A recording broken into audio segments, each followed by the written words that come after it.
As we know, the last time we had done tell by body movement, right? So again, I'm explaining that like introduction of communication we are doing in the last video we have done by body movement. By body movement means it is a like so many things we are communicating with the help of our body movement. Like think of signaling by when we leave or point fingers, or what cricket umpire does when he raises his finger to tell that a batsman is out. So whenever you are saying bye, okay, with the help of your body movement, like you are waving your hand and you are pointing finger, like for example the umpire is raising his hand in the cricket field to tell that the batsman is out. In games like cricket, there are penalties such as non-verbal signals, or think of Gandhiji, three monkeys. Speak no, like if you see, they are also doing a body movement. Like the one is speak no will, see no, hear no will. Shaking hands is a common all over the world, but handshake may convey a different meaning, right? With the help of body movement, we are communicating, right? Like you can see the picture also, like in in everyday life, like directly or indirectly, you are moving your body and you are communicating, right? Like batsman is out, when like it is a non-verbal communication, right? As simple as that, right? So if you look like what we are doing now, it's a non-verbal communication only, right? So there are, like with the help of body movement, okay, by expressions and by movements of a body we are communicating. Okay, so another example is that you extend your hand to shake hands with someone, okay, and that person does not respond to you, or just touches your palm or a tighten grip. This means that that person want to keep away from you. Like with the help of gesture, with the help of body movement, you are able to understand the person feeling, right? So here the example is that given only. If I am shaking hand with you and you are holding my grip tightly, so I will understand you don't like to talk with me. Just touching your palm would mean that the person does not consider you as an equal. A warm right handshake would be expression of closeness and friendship, right? That's the main reason the people are immediately, if you see in the corporate, the people are doing handshake, and if the particular person is not shaking hand properly, like the person are not considering you as an equal, that is also one kind of communication, right? Okay, so if I talk about in India and countries like Nepal or Sri Lanka, a namaste or folding hands together is a sign of welcome, like you can see in this picture also. In India and Sri Lanka and Nepal, like the people are, when they are welcoming, they are folding their hands and they are saying that welcome, okay, and respect. Almost all around the world, folding hands while practicing, while prayer is practicing, right? All about the example show how we communicate without using any words, by using gestures or what may be called a body movement. Such communication is called non-verbal communication, because no words are used to communicate. So that is why the non-verbal communication comes in place, because you are not using a single word from your mouth, but still we are communicating so many things. I want to give you another example to understand better. Like when you are traveling anywhere, okay, most of the people when they are traveling, uh, when they want a lift, or whenever you are talking with a person who is very far away, I will bet you 100% you will go for non-verbal communication, because your voice is not on that level, right? In short, you need to keep in mind that two way of non-verbal communication. One is you will either from your facial expression you will communicate, or you are able to communicate with your body. Clear? According to the expert, almost 80% of all communication is non-verbal, right? Expert is saying that a person, okay, a person, almost most of the communication, like I am also doing, you are also doing, within anyone, it is around 80%, right? 80%, 20% is just for your voice. Clear? Think about it, right? Non-verbal communication is also practiced by people who are physically challenged as far as their faculty of sight and speech is concerned, right? Non-verbal communication is also communicating by the disabled people, right? And we have already seen that example of 6 men who could not see an elephant. Haven't you seen people who cannot speak using signs and languages, gestures to communicate? Their ability to communicate non-verbally is worth mentioning, right?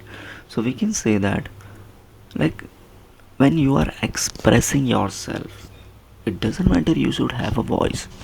Like without voice also so many things we are communicating, right? So even the disabled people are also communicating, like we have seen the examples of the blind people who are communicating, right? So on the other hand, people who can speak also use non-verbal communication, right? One side, normal people like us, we are also communicating in non-verbal way when they speak to others. Like when I am speaking with you right now, there is no chance, like, because I am not facing, I am not showing my face, so that's why you cannot see my facial expressions.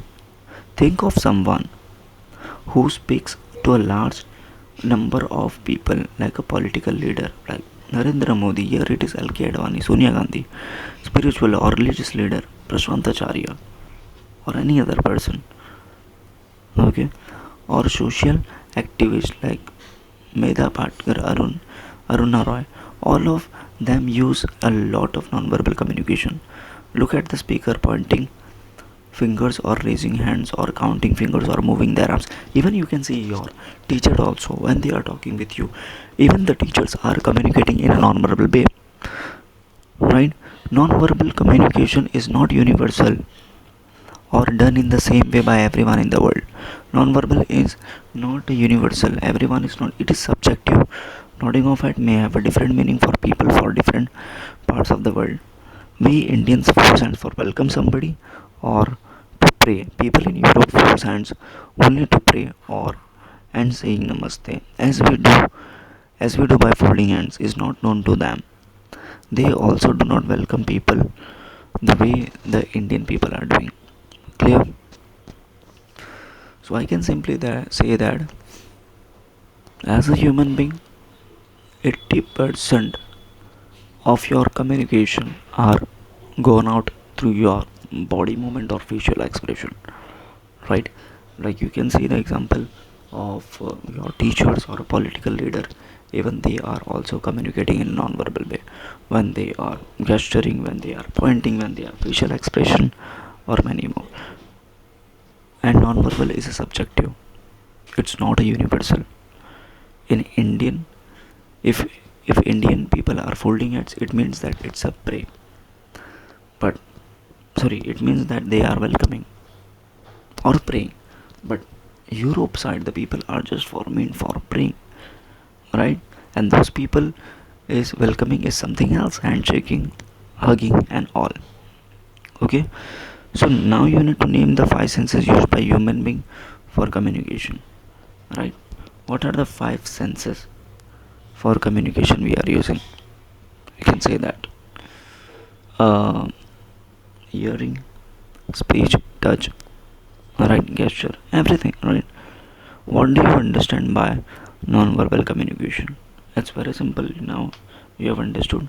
Non-verbal communication is nothing but your facial and body movement. Now we will understand The 1.5, oral communication, right? Now we need to focus on oral communication. Clear? So first tell me that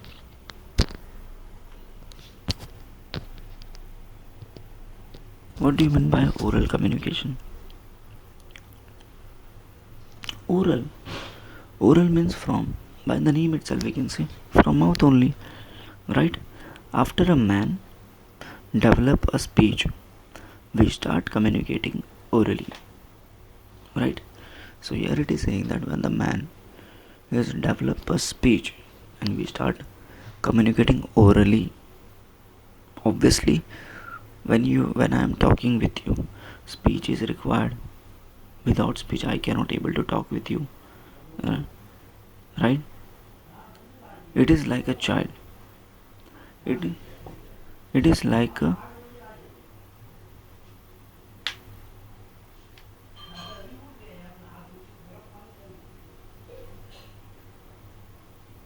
it is like a child.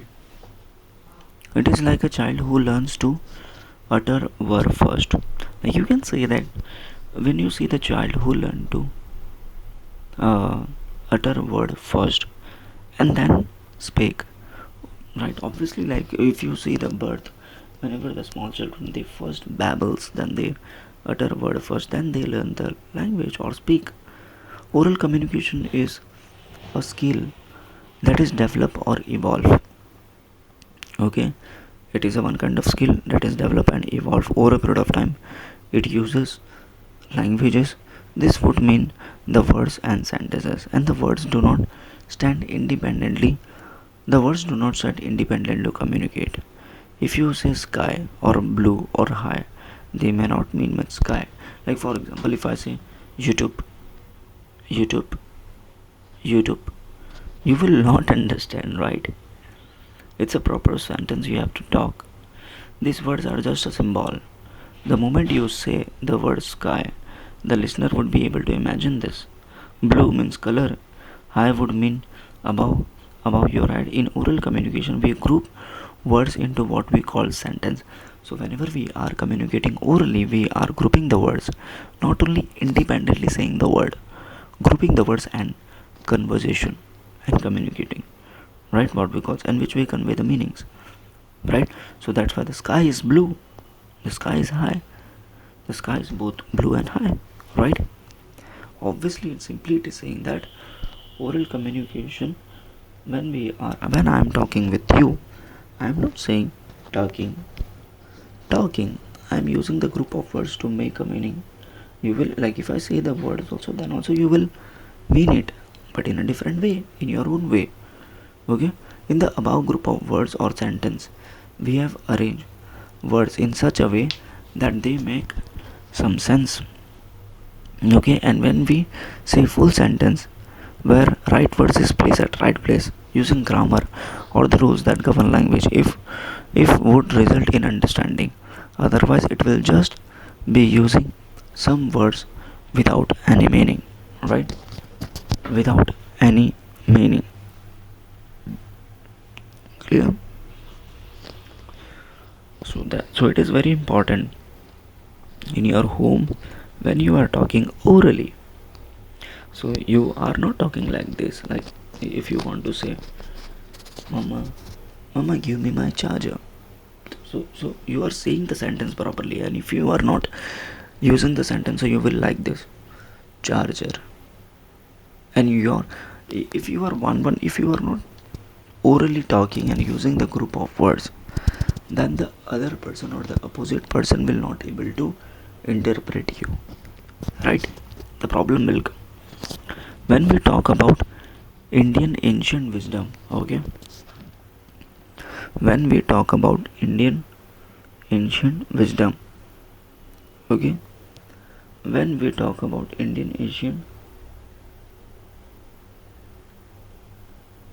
wisdom, okay, when we talk about Indian Asian wisdom or Vedas, Puranas, okay, when we talk about Indian Asian wisdom or Vedas or Puranas, Like whenever we talk about the Indian Asian experiences, wisdom, Vedas, Puranas, and Shastras, they were initially spoken or given orally and passed on from one generation to another.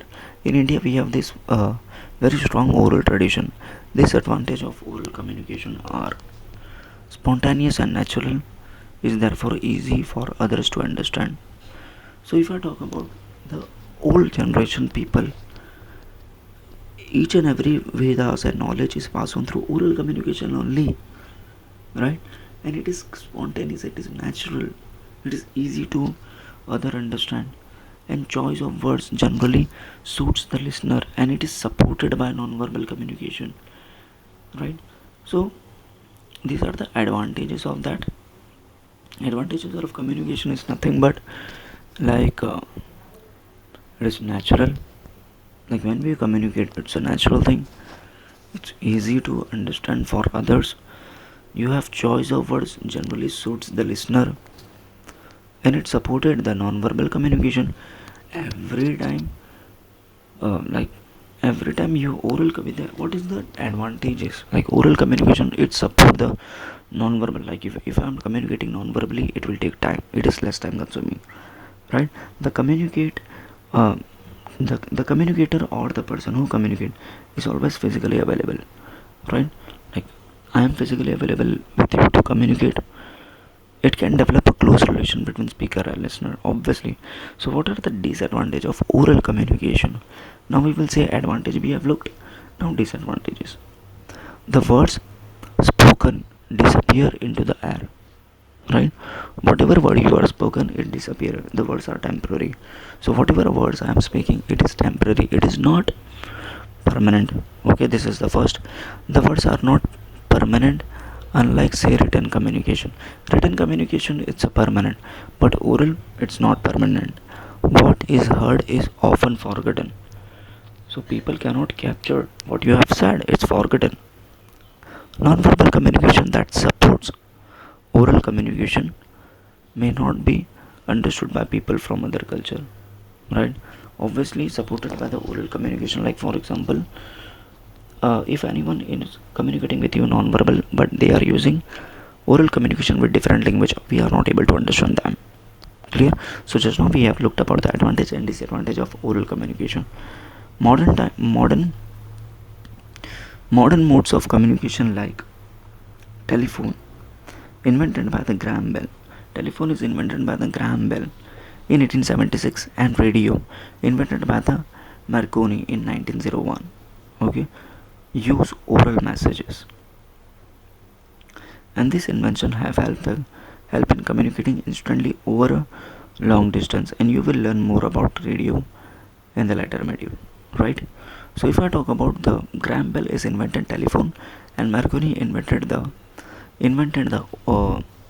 this radio, and this is and what this device are doing, sending oral message for a far away distance, right? Now the written communication. Okay, then written communication, then types of communication are there.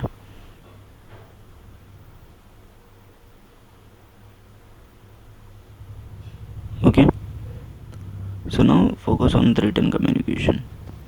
Clear?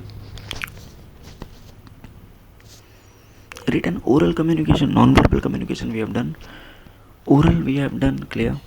Advantage also. Now the written communication, just imagine that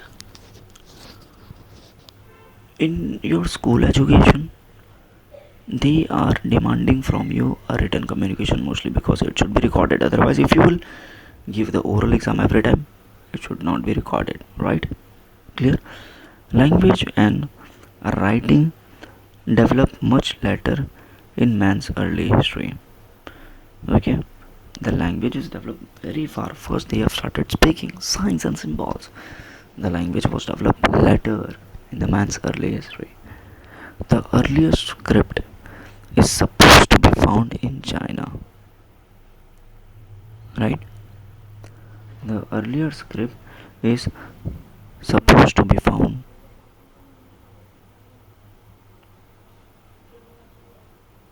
in China, right? until paper was invented. If I talk about the earliest script, is found in China until the paper was invented by the Chinese, and later in Egypt. There was no written communication except no leather scroll or palm leaves. Okay, so until now, like if I talk about the people started writing on paper from China and the Egypt, and before, like except like before that, there was no written communication found on paper. It could written on leaves or leather scrolls, right? Today, when we talk about the written communication, right? Today, when we talk about the written communication, it is limited to people who can read and write. If I talk about written communication, it is only limited to those people who knows the language, who knows the read and write. But the speaking communication knows everyone. For this one, one should know the alphabet. For written communication, one should know the alphabet and the script and the grammar of the language. For someone to write and say the language, English, one should know the various parts of speech besides a good knowledge of words or vocabulary. Writing so here they are explaining that if any person wants to communicate with the writing, they should know the grammar, they should know the language, they should know the script. Like if you know the language but if you don't know how to write, then you are not able to communicate on writing, right? So for example, if you want to communicate with me on the email only or the WhatsApp or anything, then you should know the alphabets. Like whenever you are communicating on the WhatsApp also, it is a written communication, right? So you know the language and you know how to create a sentence, then you are communicating with me, clear, or communicating with anyone. The best example is the WhatsApp only, right? You are chatting, clear, you are chatting because you know how to communicate, right? Clear. So writing invention of paper and later invention of printing. So writing invention of paper and later invention of printing by John Gutenberg in 15th century, which means 1400, made knowledge available to many more people. Books were first to appear. Newspaper, magazine, journals slowly became popular. Such written matter helped people in communicating ideas to a large number of people. Newspaper help people to be informed about what is happening around the country and the world. Newspaper also inform about the activities to the government, right? So here it is saying that, like if I talk about the history, the Gutenberg is a person who had invented the printing, then newspaper, then magazine. Newspaper helps in, like newspaper is the reading only, no? It's a paper, it's a written communication. It helps what is going on in their surrounding, right? Newspaper inform the what is activities are going in the government, public, everything. Writing, writing, unlike speech, writing, unlike speech, involves thoughts, correction, editing, rewriting, and occurs in isolation. That means for a writer, it is individual activity involve a lot of preparation and hard work. Unlike speech, which is shared activity. Clear? Speech is a shared activity, but writing is not a shared activity. It is individual. Clear? So I am stopping here. Advantages and disadvantages we will look in the next video.